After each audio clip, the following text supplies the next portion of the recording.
Hey you guys, what's up and welcome back to my channel. My name is BreHenderson, and before we get started, I just kind of want to clarify some things really quickly. This series is going to move more towards a vlogging series versus me just sitting here talking to you guys. The first 3 episodes is of me just basically explaining the who, what, when, where, and why type of topics, and then we're going to just be vlogging this whole series. I mean, we're going to be vlogging this whole journey. I know a lot of you guys are like, I thought she was gonna be chopping off the boobs, I thought she was gonna be doing this. We're gonna get to that, and I kind of want to just explain because it's more in depth than what you think it is, and so I kind of just want to clear that up, talk about it really quickly, so that way when we move forward with the episodes 4, 5, 6, 7, 8, whatever episodes we get to, you guys know how we got there and why I chose the options that I chose, or whatever the case may be. So now let's get back into it. Take me on a trip, I'd like to go someday. Take me do it. So today I'm going to be opening up my folder and I'm going to be talking to you guys about the options portion of this journey. The options that I already chose will be talked about in episode 3, so definitely stay tuned for that next week. But for this one, I'm going to just let you guys know all the options that they give you. That way you don't think you have to do what I'm doing. So usually when somebody has cancer or is high risk for breast cancer, you have an option to have a double mastectomy. It's not the only option you can do, but it's one of the ones that people normally push to, just to make sure they can either decrease their chances of getting cancer or just to make sure that cancer never returns again. Double mastectomy has like 3 different categories. The first category is basically removing the breast tissue, which all of them are removing the breast tissue, but the first one is normally the one where people remove all of the breast tissue, normally probably want to just chop off the entire breast, and then they kind of like just sew it flat and you're just flat. There's no implants, there's no body fat, there's nothing to give you any type of breast like structure, you know, so it's just flat.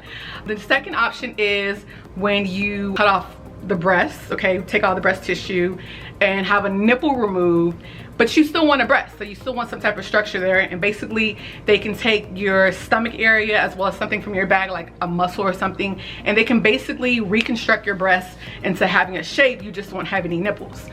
The last one is something that a lot of people are not familiar with, and that is nipple sparing. Nipple sparing is basically them saving your nipple. Not everybody's a good candidate for it, but if you are a good candidate for it, they basically save your nipple, they remove all of the breast tissue, they insert an implant, but there's some more things that go into that in order to get that breast the perfect shape. So there's 3 different options for double mastectomy. It's important to make sure that you ask questions. Like, number 1 tip I can give you for today is to ask questions and don't just go off what's on paper.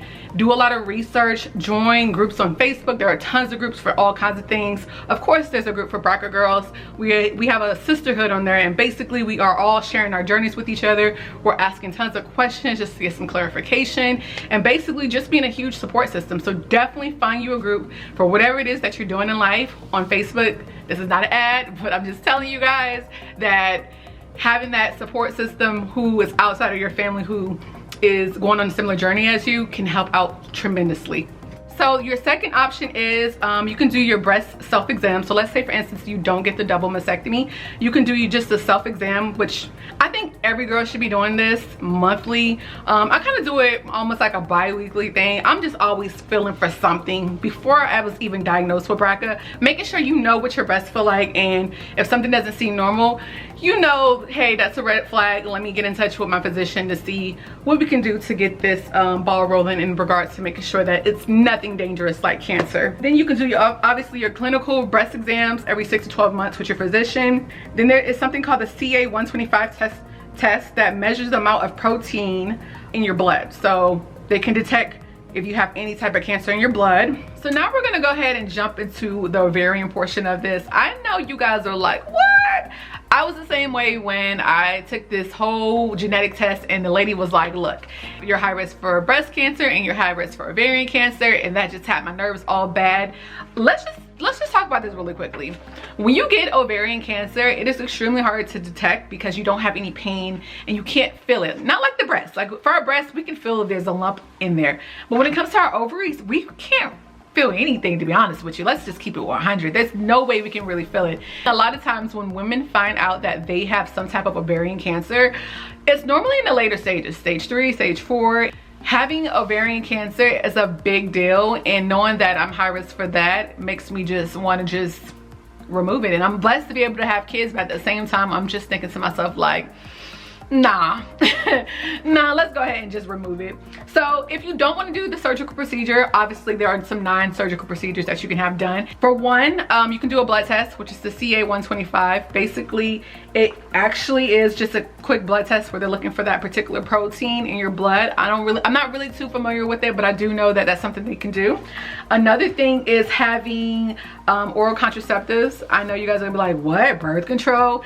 This is not NuvaRing, this is not the shots. From my understanding, it is just clearly oral contraceptives. So if you're taking birth control by pills over several years, that is going to help you reduce your chances drastically of having ovarian cancer.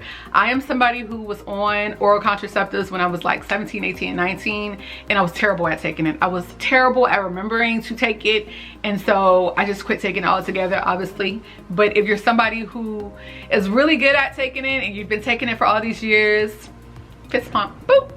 Congratulations, you are truly lowering your chances of having ovarian cancer. And then another one is having a full skin exam by your dermatologist. I'm actually having this procedure done in November. I think we schedule it November, and I scheduled this last year. So this is something that I want to have done, and basically they're going to do I want to call it a biopsy maybe, but they're just going to look at my skin, look at my body all over, but they're also going to take a skin sample just to test it to see if I have any type of skin cancer. On this paperwork right here that I got, it says a dermatologist, which is a skin doctor obviously, will inspect your body from head to toe to make sure that there are no new skin changes or early signs of skin cancer. Regular skin exams aid in early detection of potential skin cancer. I don't know why this isn't even on here. This doesn't say anything about breast cancer, but apparently it's something that plays a role with this BRCA1 and BRCA2, but I'm not high risk for skin cancer. It just states it here, so I don't know, maybe it was a mistake why they put it there. But anyway, it's on here and I'm gonna tell you about it, and if it doesn't really matter, then just tell me it doesn't really matter. And for your last non-surgical procedure, you can get the MRCP done, which is similar to MRI, and basically it is a scan enabling the physician to visualize the bowel and pancreatic ducts in a non-invasive way.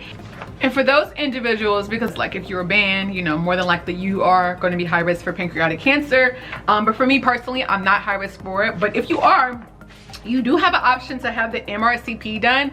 I actually had a bunch of males in my family pass away from pancreatic cancer, and now looking back on it, it's like we all had this, we all were more than likely carriers of this genetic mutation. We just didn't really know about it. I'm the first in my family that had a genetic test done, especially in the last few years, and still to this day I reach out to my cousins and I talk to them all the time about this. I'm hoping that more people, especially in my family, go ahead and take a test similar to this.